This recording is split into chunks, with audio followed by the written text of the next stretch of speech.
This is breaking news going on here. We're going to show you this one first. This, we understand, is a car chase, folks. It is a summer morning in Los Angeles, and you got a car chase underway. White truck seems to be heading off of the main road a bit right now. We're going to keep an eye on this situation. We're not sure where the police are on the trail of this guy, but we will continue to let you know when we get any more information on what he or she may be running away from. Daybreak right now. Yep. Just a little before 7 o'clock in the morning. 7, exactly. Oftentimes we see the freeways so jammed with traffic. This is not a freeway, and it looks like an open road so far.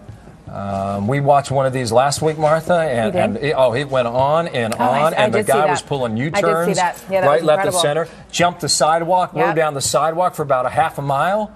There are buildings and there are homes and there are driveways. He could have hit or killed anyone at any moment. I mean, fortunately, in the end, he hit no one, injured no one. And they eventually got their guy, as we like to say. So often they do in the end. This guy pausing for a moment there. Not sure if he's at a red light and decided to observe that, or whether he has decided that he wants to stop running. We also haven't seen how far the police are behind him. Usually you start to get some sense when you get the wider shot of who is in pursuit of this car. But they have apparently listened to some of this on the local chopper coverage, and they are wanting this person to pull over. Often what we see in these is sort of dipping on and off of the freeways all around. They seem to, whoa, that's close. So was that one, very and a close third call. one.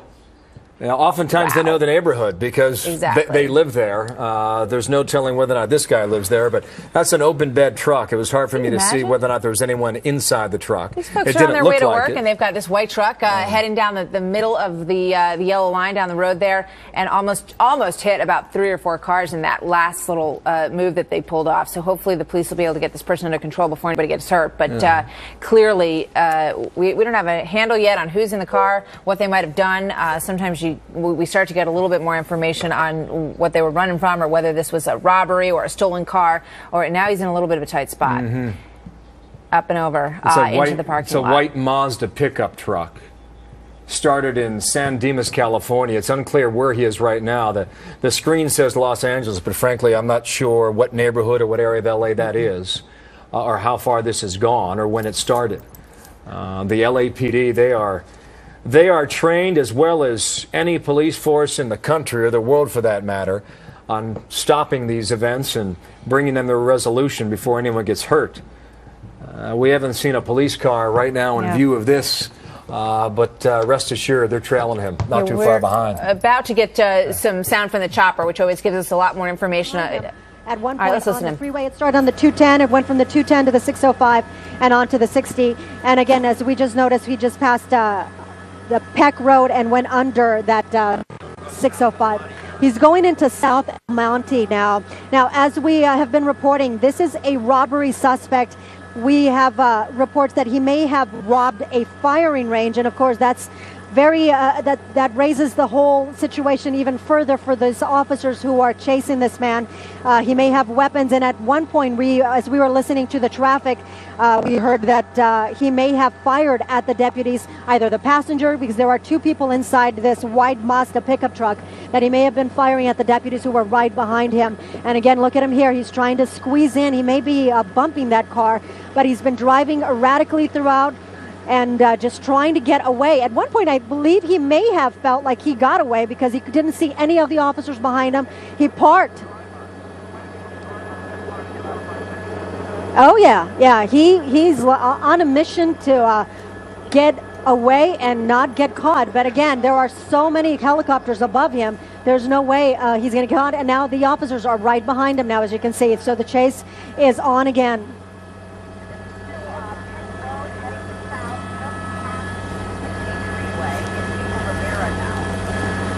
And look at the speeds. He's picking up speed again. And as we've been reporting, this is a robbery suspect, and obviously more intensified because the officers, the deputies believe that they may be armed and dangerous. We're trying to determine what street we're on. It's possible he is still on Peck Road. He got off the 60 freeway, and that's the point where he lost some of the deputies that were right behind him. But he is moving on this street. You can see this. He got off the freeway. Now he's on surface streets. He's been driving erratically, at one point almost hitting those cars that were waiting for the light to turn. And again, this is a man and a passenger, obviously do not want to get caught and be taken away by these officers. Robbery suspect may have robbed a firing range, may be armed and very dangerous.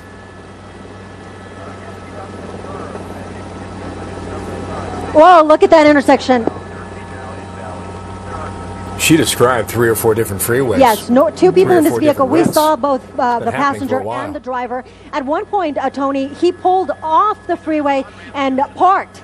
He was parking, trying to hide from the officers, but when he realized all of the choppers were above him, that's when he picked up again and started driving off.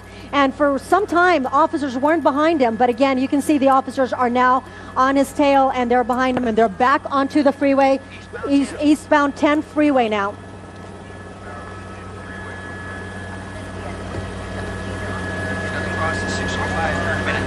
If he stays on.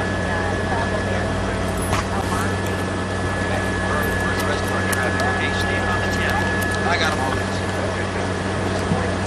What she described there is awfully dangerous. Oh, look at that, almost hitting that car. Again, this guy is just very dangerous, has no care whatsoever for any of the other drivers. A very dangerous situation. Again, this is a robbery suspect that police are chasing. This is on the eastbound 10 right now. He is really picking up speed. This is a man who may have robbed a firing range. There's a passenger in there, may have weapons, and at one point we received unconfirmed reports that they may have been firing at the deputies when the chase first ensued.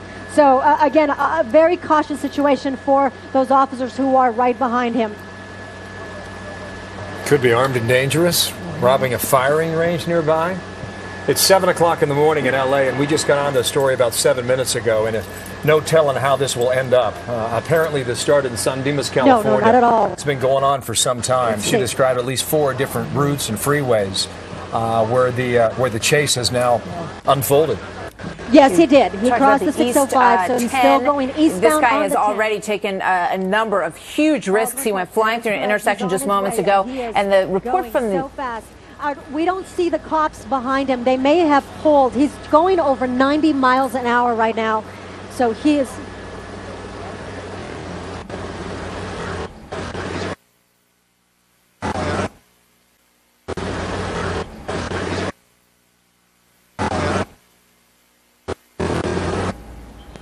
Absolutely for the other driver. As you saw, he was crossing some of the intersections as well. He was like motioning to drivers to move out of the way. I gotta go.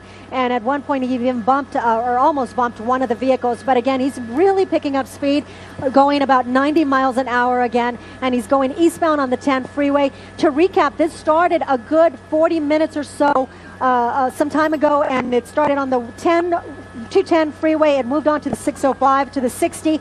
He got off the 60, and at that point, that's when he lost some of the officers who were right behind him. He parked at, we're not exactly sure, but he pulled over and parked somewhere, squeezed in between some cars, and he thought he had gotten away, but then looked above and saw several of the helicopters, and that's when he got up again and started moving. For the deputies that were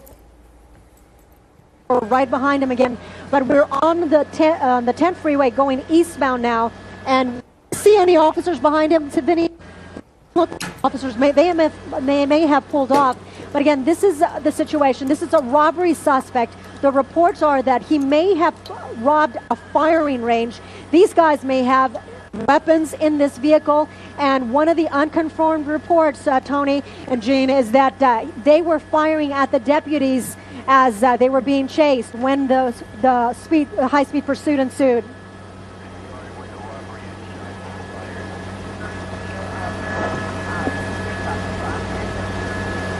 All right, what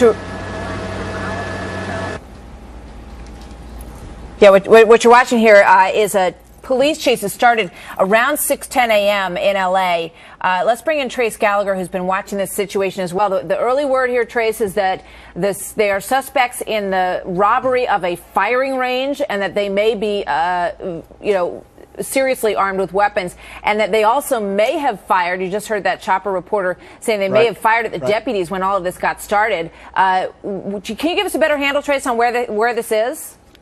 Sure, yeah, just to give some context to our viewers, Martha, this is Interstate 10 heading east, which if you don't know Southern California, he's heading, leaving downtown Los Angeles, making his way out toward Riverside County. Beyond that, he would go out toward Palm Springs if it continued going out toward the Arizona border. Right now, he appears to be between halfway between downtown Los Angeles and Riverside County, moving at speeds upwards of 90 miles per hour. The report that we just got is these guys do have apparently some high-powered weapons on board that. And remember, if you put yourself in the mindset of the California Highway Patrol, they deal with all of these car chases in very specific ways. And the first parameter is they look at how dangerous the driver is and what risk he is posing to other vehicles. Clearly, if this guy's got high-powered rifles, if there are two passengers and one of them is able to shoot at either officers and now we're being told, by the way, it's a man and a woman. We don't know if the man is driving, but a man and a woman are on this. So they're going to look at how much risk these people are posing to the cars around them, and that will give them an idea or give them some guidance on how aggressively they'll pursue these. The state agencies handle these a lot more aggressively than the local agencies, and it's our understanding the Highway Patrol is on this, at least for the time being, and they would have jurisdiction. So this seems to be one of those cases where they would want to put this thing at an end as quickly as possible, Martha. Yeah, so now the information coming through, thank you, Trace, that there's a man and a woman apparently driving this Mazda pickup truck. Police believe that they robbed some kind of firing squad, firing institution, may have guns, lots of them in the car perhaps, and that they may have been firing at the deputies when all this started. There's a local reporter saying now that they may have squeezed off a few rounds directed toward what's happening here? Directed toward a deputy. Don't know when that would have happened, either during this chase or right when the chase began. You see they lost a tire? Yeah, that, Trace. We sure do. Lost a tire, maybe low on gasoline, perhaps a combination of both. But now we see in the eastbound lane of Interstate 10 this Mazda white pickup truck pulling over the side. For what purpose is not clear, but very soon you'll see at least a half dozen police cars trailing this pickup truck. And we may see one of these rear movements where they go up and bump the back quarter panel and try and get that car to spin out and bring it to a halt. The television reporter in that helicopter was excellent, and she described the possibility that they had robbed a firing range. And if that's the case, armed and dangerous can be underscored. See, the police cars now have sprung their doors open. They will use those doors as barricades as they try to deal with these people. Often when the car slows down, you start to see somebody hop out and try to run. We did not see that in this case. And boy, look at the mass of police that is now behind this car. You know, firing at deputies will make a situation incredibly intense very quickly. And now? The long shadows of the morning sunrise now across that California desert and the pavement of that Los Angeles freeway. Look at this. Started in San Dimas, California. You know that's east of L.A. Went further east, and this car is surrounded. Now you have to ask yourself, how's it going to end? Yeah, and it looked like it was stopping, but now it's kind of limping along and trying to, pick up a little bit of momentum. You have to wonder if we didn't see it hit it, may have hit spike strips along the way. We don't know if a tire blew out, if the gas is running out, but it makes you wonder what's going through this person's mind now. As we always see in these cases, 99% of the time, folks, they don't want to give up. They just want to keep dragging it out as long as possible because they know that there is no possible good outcome in this situation. Once you start to evade the police, you're going to end up in jail. I mean, I've never seen it end any other way. Here comes the rubber off that left rear tire. Donald Fair works with us too in L.A., where Trace is out of our L.A. bureau. He reports that at least the driver was shouting something at some of the other vehicles as they were passing them at speeds in excess of 100 miles an hour. Now we come to a halt, at least for now. This might be a temporary stop. It may not be. These police officers, oftentimes, they'll use the car door to give them a bit of a shield and some defense in the event that they need it. And if they're armed and dangerous, this would be one of those cases. Cars on the other side of the road, all slowing down. Imagine this is your sight on the way to work. They are just probably at least 10 to 15 police cars behind this one, and everybody on the other side of the highway doing a little rubbernecking, curious about what is about to unfold here. So there's one person out. We were told there's a man and a woman. Let's see if that's the case. This person now being given instructions by the officers there, told to back up, hands above your head, don't make any sudden movements. And then at some point very soon you'll see the request to get on your belly side and get all fours spread out. And that's when the officers will likely move in and handcuff this gentleman and take him away. If there is a woman or an accomplice with him, we have not seen that other person. Where's he going now? This is where it gets so dangerous, too. Look at Some this. of these officers, yeah, there you go. Unbelievable. Look at that. Punked for the moment, but this car won't go far. Left rear tires blown out. Might have some issues with the gasoline level. Now the officers make another move. Trace, you can see this too, right? Yeah, I see it, Bill. You know, you were talking about the pit maneuver earlier where they were trying, if he goes again, try and stop him. And anytime there are weapons on board, they really will not use that maneuver. So what they're doing now is they just want to stand back and wait and see what this guy does. If they think there are weapons on board, they clearly will keep all their officers behind. They're going to have them get out of the car one after the other, not at the same time, because they want to be able to watch them both. So it's one and then the other. This guy clearly is playing games with them. He's getting out, and then he's doing whatever he wants to do, and he gets back in.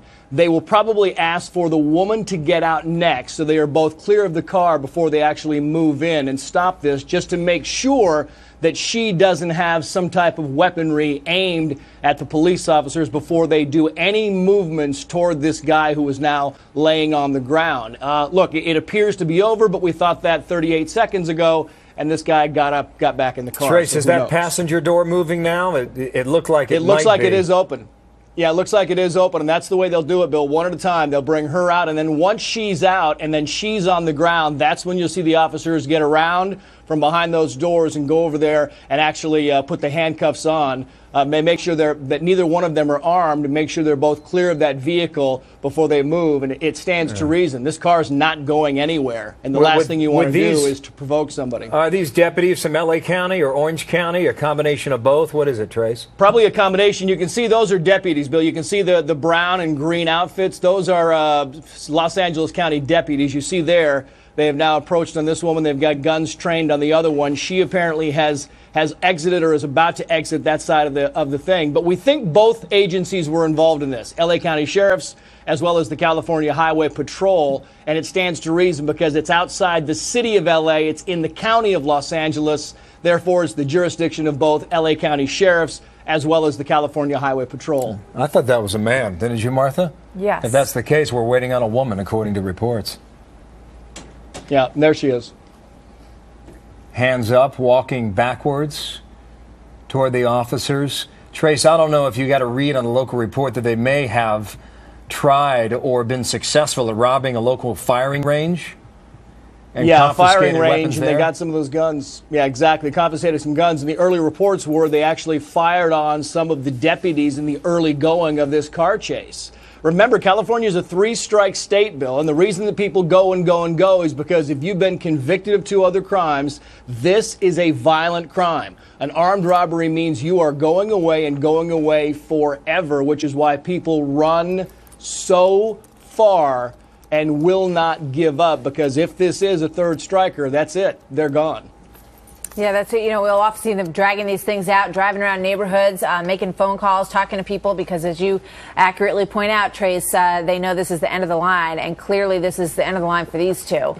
You wonder what they were up to, what their plan was today when they woke up early this morning or stayed up late last night and tried to knock over this arms place and take as much as they could, perhaps, and put it in this truck and take off. But it has been an unbelievable scene. And, you know, the drama that plays out in these moments to decide to be standing there with all these police at your back and decide that you're going to get back in the car and drive a little bit further, you just you have to wonder what's going through the officers we talk to who've gone through these experiences, they always talk about the adrenaline rush that they get trying to bring it to a peaceful resolution and make sure nobody gets hurt, injured, or killed. And certainly the innocents who are up and down these freeways into these neighborhoods that we've watched now for years with these scenes in Southern California, sometimes Central Texas. In this case, it was Southern California. It's wrapped up, thankfully. Looks like everybody's okay. These guys are extremely good at what they do. Yes, they are. This is the way this usually ends, fortunately. Bravo on a Monday morning, 59 minutes. Now resolved. We go along. And back to one of the top stories of today. Dark color sedan. We don't have any information available at this point as to exactly why police are chasing this vehicle. He has been speeding up and slowing down. You can see that traffic is pretty thick there. So he's not going to be able to make an absolute clean getaway. And in fact, he won't make any kind of a getaway at all. The choppers are on him. The police are behind him. So at some point, this will end when the driver chooses to have it end. But it is underway on the 710 freeway. It's been going on for approximately 20 minutes. It's just after 9 in the morning right now in California. As you can see, the rush hour traffic still pretty thick there. The vehicle, apparently, it was a failure to yield, which is why this began. It's a black Cadillac, as we understand. You can see him there zooming off around some of the traffic and onto some kind of an on-ramp. So clearly he's going to pick another freeway and maybe hopes that he will have a little better success there. But again, the eyes in the sky are on this guy, and we'll continue to watch it. Once again, Paramount, California. Harris Faulkner has some more information from the breaking news desk. Harris? Yeah, I don't have too much more to add right now because they are in the middle of this whole thing, and getting them on the phone right now has been pretty tough. But I can tell you that black Cadillac, as you said, took off for a failure to yield and has come to a complete stop more than once during this chase. It looks like now they are looping around to a different freeway, possibly the 10. We're not quite sure from this vantage point. But that Cadillac has not really reached very high speeds, but they've still stayed away. You know, this is potentially a very dangerous situation no matter what, because the person behind the wheel is so unpredictable. And what you don't want, as you see here, is that person entering intersections and cars just being paralyzed, not knowing which way to go. I've been listening to they follow this car. Police have not really moved in all that much other than to try to box him in, but not necessarily to even get out. We haven't seen any guns drawn. I mean, he was stopped for at least 20 seconds at one point, but on the freeway. So you can't exactly get out across 4 lanes of traffic. Now he's picked an area that is not as populated, and we're seeing him pick up, him or her, we don't know, behind the wheels. Now he's picking up some speed, and I'm listening to the chopper pilot say, yeah, they're having to pick up speed to try to catch up with him as well. Maybe we can listen into that pilot as well if they're saying anything of interest. Let's give it a try. One of the things worth noting, and again, we'll listen for the pilot's voice as That's exactly right. We picked it up down to the Long Beach area. We had just launched for fuel at about 7:40, 7:45-ish. We think it perhaps started maybe 5 or so minutes prior to that down in the Long Beach area. We first heard of the pursuit on the northbound 710, just north of the 405 down near Del Amo. Now he's slowing down again, and there's really no reason for him to slow down. This is a situation where you're not seeing a lot of other cars around that they might want to try to make a move. They might want to try that pursuit intervention technique where they try to bump him from the side, and now they're going to try to get around him here.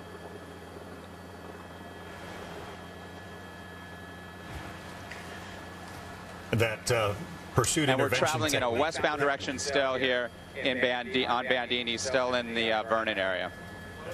That's when a police car will nudge the rear fender of the car, one side or the other, basically try to spin the car out. The officer will use his car to push the rear fender one way or the other. The driver loses traction and spins out, and it's a way to bring these to a halt without catastrophic damage. They just simply nudge the car, the rear wheels, out of position. And, you know, John and Jane, as many times as we've watched this, we see that they are, you know, a little reticent to kind of get involved where there are a lot of people on the road. This is at the tail end of the rush hour out there. Yeah, Harris, so we've got drivers out. I think we have Vince Ramirez for the California Highway Patrol on the phone with us. Mr. Ramirez, are you there?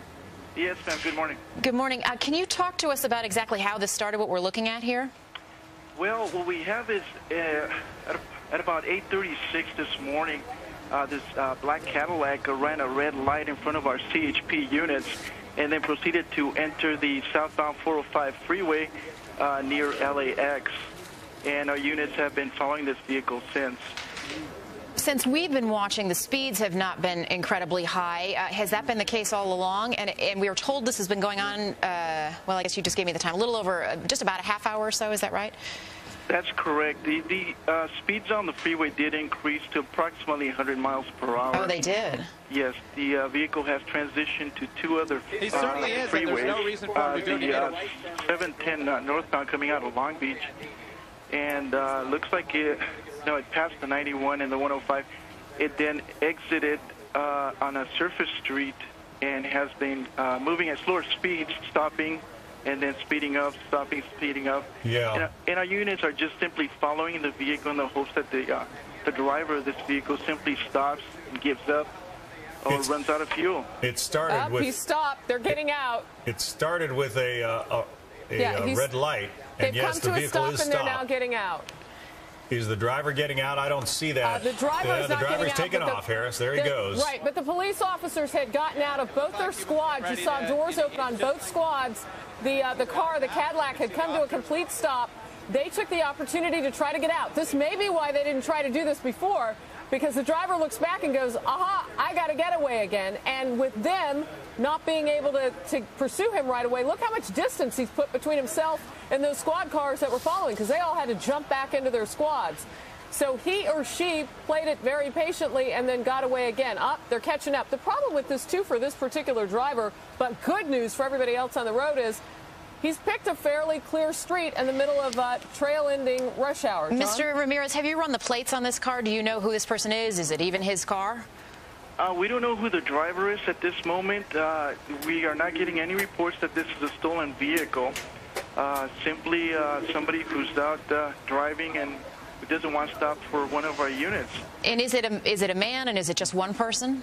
We don't know. We have not been able to confirm the number of occupants in the vehicle just yet. The erratic nature of the driving here has to concern you. As we said, it began with blowing through a red light. But as we just saw, the guy will stop completely dead in the street and then take off again. It could suggest anything, methamphetamines or some other kind of drugs. Just the fact that the driver is being so erratic must be pretty disturbing. Yes, sir. The concern obviously is for our officers as well as for the public. The officers are in communication with our communications center. They're also in communication with other units as well as allied agencies, other police agencies. And again, we want to bring this to a safe conclusion. But again, we got to take the necessary precautions. We want to stay behind this vehicle. Obviously, there's a certain amount of distance that we have to stay away from this vehicle to prevent any injury to our officers. But again, our officers are evaluating the situation constantly, and they will take that. He's playing a cat and mouse game with these cops. Right. We just saw one of the officers bump the suspect vehicle. It appeared to be an attempt at the pit maneuver to spin it around and maybe bring it to a stop, but it didn't seem to work. That's, yes. Normally, we don't like to do that at high speeds, obviously. But we're on surface streets here, and if the conditions warrant the pit, well, our officers will take the necessary action. But at this point, obviously, we would like to see the individual come to a stop on their own. For people, Mr. Ramirez, who aren't familiar with Southern California, we were told our latest information was this is Vernon, California. Can you describe exactly where that is? I know you said it started initially near LAX, the airport. Yes, ma'am. Vernon is actually a small town just north of the Long Beach area. Anybody familiar with Long Beach? That's the port here in Los Angeles where most of the ships come in. So Vernon would be maybe 15 to 20 miles north of Long Beach, maybe southeast of downtown Los Angeles. Guys, can I ask Officer Ramirez a quick question? Because as I watch this, I made the comment a couple seconds ago that this driver seems to be playing cat and mouse. Is this something that you've seen, Officer Ramirez, where somebody just slows down, waits for the cops just to kind of etch? It's like a game. Unfortunately, that's what this individual appears to be doing. And all they're doing is really increasing. They're increasing the amount of counts against them. Here looks like we have just performed the pit maneuver. Hopefully this individual stays in the vehicle and we can bring him out safely. And you were saying that that increases the amount of charges potentially against him every time he sort of gets close and gets away. Right. Every time he runs the red light, every time he makes unsafe movements, whether it be speeding or cutting other vehicles off. I mean, you're talking about different counts, different vehicle code violations. And obviously, if at any point he threatens our officers, that's another count against him as well. What are they saying to him right now, do you think? Well, from this viewpoint, looks like they were just talking him out of the vehicle. Looks like he's complying. Our officers obviously have their guns pointed, but looks like he is obeying their commands. Wow. Good job to the CHP and the other agencies involved. And thank you to Vince Ramirez as well for talking us through that. Thank you for having me. They bring this one to a successful, it appears, and peaceful conclusion. We'll let you know more about what that guy was running from when we find out. In the meantime, let's take you to the other side of the country now.